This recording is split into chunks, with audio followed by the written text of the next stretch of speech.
in a subdivision. I live in Cedar Cove, which is a development. Anybody live in Cedar Cove? I have a neighbor who I think goes to Charles County Community College. And I tell people that that's one of the reasons that I know karma is real, because I used to talk about people who lived in developments. And I didn't talk about them nicely. And so the universe put me in a development to prove something or other, which I thought I already knew. One of the things I noticed in our development is that the trees seem to be expendable. And I've lived in California for 5 years, and in California you don't go around touching trees unless you have a very good reason. And in Cedar Cove they just bulldoze the trees down to build a house, and then they put a little one close by. You know, there seems to be very little reverence for life. I think there is a thing which bothers me about people not having reverence for life that doesn't look like themselves. And I think that's a great mistake. Anyway, one day I was at home because I wasn't feeling well. When I'm not feeling well, my mind really gets quirky. It sort of goes into like overdrive or underdrive or something. And I was looking out the window, and they were building a house next to me, and they were bulldozing down the tree. And the tree suddenly took on the appearance of a warrior chief, because the branches were like falling back as the tree was going down, and the guy was in it like doing this macho thing. I know it was macho. It was like, and his buddies were like saying, yeah, get it, whoa, yeah. And it was like, you know, and I thought, wait a minute, I'm on the Trail of Tears, you know. And the tree was being valiant. So I wanted to write about it. Something you want to know is that Pahuska is the Lakota name for Custer. Do you know Custer? Custer had a very bad day many years ago. The things did not go his way. And Pahuska means long hair. And the Lakota people called Custer Pahuska. It's always, as an aside, it's always interesting to me that Pahuska and Custer and Crazy Horse had the same nickname as children. They were both called Curly as children. And another thing to know is that there was a photograph, a very famous photograph, one of the places it appears in a book called Touch the Earth, of an old warrior who was frozen on the Trail of Tears, and he's lying in the snow and he has his arm up. So this is called the killing of the trees. The third went down with a sound almost like flaking. A soft swish as the left leaves fluttered themselves and died. 3 of them, 4, then 5 stiffening in the snow, as if this hill were wounded knee, as if the slim feathered branches were bonnets of war, as if the pale man seated high in the bulldozer nest, his blonde mustache ice-matted, was Pahuska come again, but stronger now, his long hair wild and unrelenting. Remember the photograph? The old warrior, his stiffened arm raised as if in blessing, his frozen eyes open, his dark skin browned and not so much sprinkled as circled with age, and the snow everywhere still falling, covering his one good leg. Remember, his name was Spotted Tail or Hump or Red Cloud or Geronimo or none of these or all of these. He was a chief. He was a tree falling the way a chief falls, straight, eyes open, arms reaching for his mother ground. So I have come to live among the men who kill the trees, a subdivision new in southern Maryland. I have brought my witness eye with me and my 2 wild hands.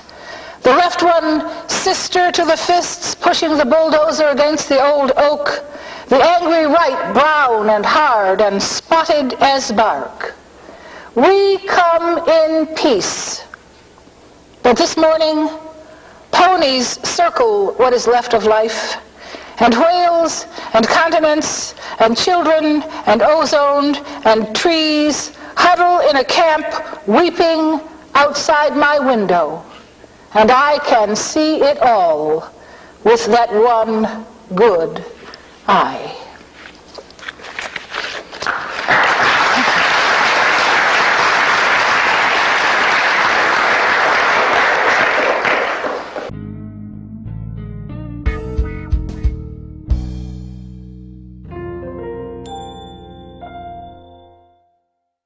Lucille Clifton grew up in western New York near Buffalo, worked as a government clerk and office assistant. Her first book, Good Times, was rated one of the best books of 1969 by the New York Times. Lucille Clifton, who said one should wish to celebrate more than wish to be celebrated. Won't you celebrate with me what I have shaped into a kind of life? I had no model. Born in Babylon, both non-white and woman, what did I see to be except myself?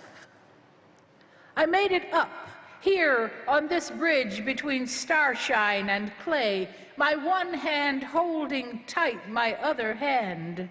Come, celebrate with me that every day something has tried to kill me and has failed.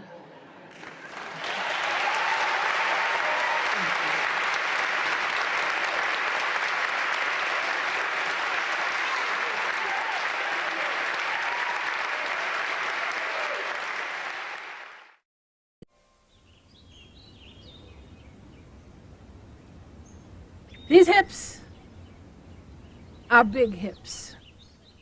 They need space to move around in. They don't fit into little petty places. These hips are free hips. They don't like to be held back.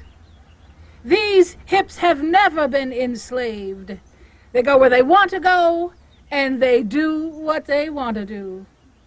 These hips are mighty hips. These hips are magic hips.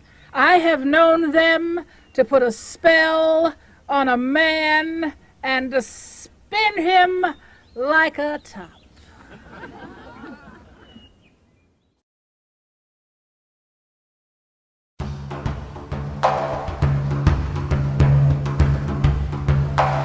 I would like to read two poems. One is for a person, a friend, one of my dearest friends, who served in the Vietnam War. And this is called What Haunts Him, for Wayne. That moment after the bartender refused to serve the dark Marine and the three white-skinned others just sat there. That moment before they rose and followed their nappy brother out into the USA, they were willing to die to defend. Then. Thank you.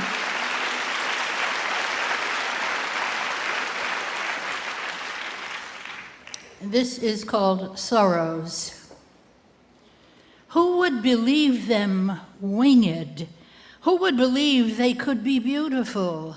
Who would believe they could fall so in love with mortals that they would attach themselves as scars attach and ride the skin?